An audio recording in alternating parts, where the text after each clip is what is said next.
Now, liberals would like you to forget about the last lost liberal decade. They say, let's just ignore it ever happened. Pretend it wasn't there, even though all the same liberal MPs, liberal ministers, liberal advisors are still running the liberal show.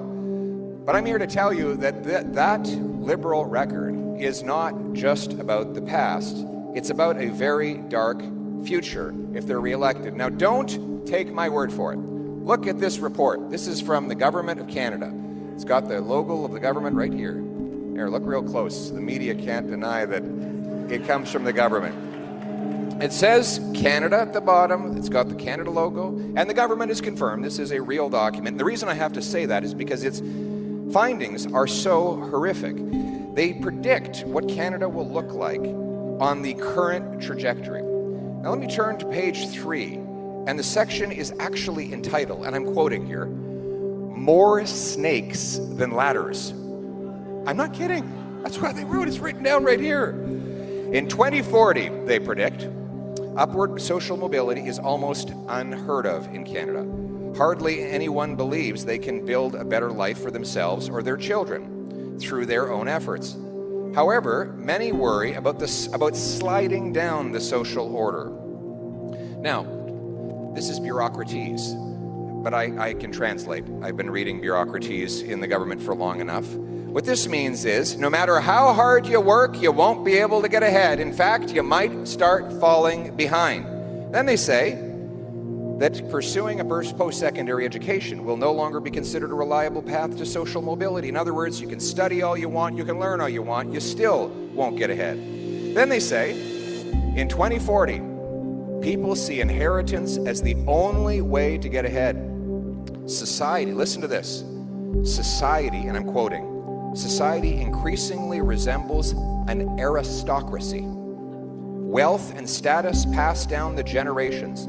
Family background, especially owning property, divides the haves and the have-nots. In 2040, people rarely mix with others of different socioeconomic status. In other words, there's a tiny group of aristocrats on the top, and everyone else is left behind. They don't even talk to each other. Then they go on to say in this report, the Canadian economy could shrink and become less predictable. Capital for investment in new enterprises may concentrate in the hands of a small number of very wealthy older people.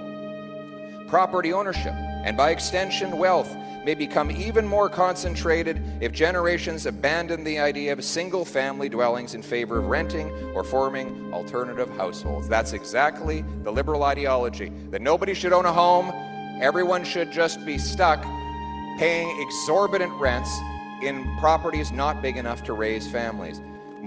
Then they say people's mental health will suffer. More people struggle to afford rent, bills, and groceries. The resulting stress could worsen mental health challenges. This would increase demand for social services. Now, this last line is really most startling of all. They believe that people might have to look for alternative means of seeking sustenance, because food prices will become so unaffordable that no longer will working class people be able to go to the grocery store anymore. So we will go from what we have now, which is people go up to the till, and when they're paying, they actually have to put things back in the bag and send them back because the bank account is emptied before they've gotten through the entire bill. Worse than that, they say people will have to hunt, fish, and forage on public lands and waterways without reference to regulations. In other words, people will be in a position where they will need to feed themselves. That's right. That's a good point. It's funny. You make a great point. We were on CBC the other day, had a panel about this report. And of course, the CBC talking head was saying, oh, come on, this is so exaggerated. That's never going to happen in Canada.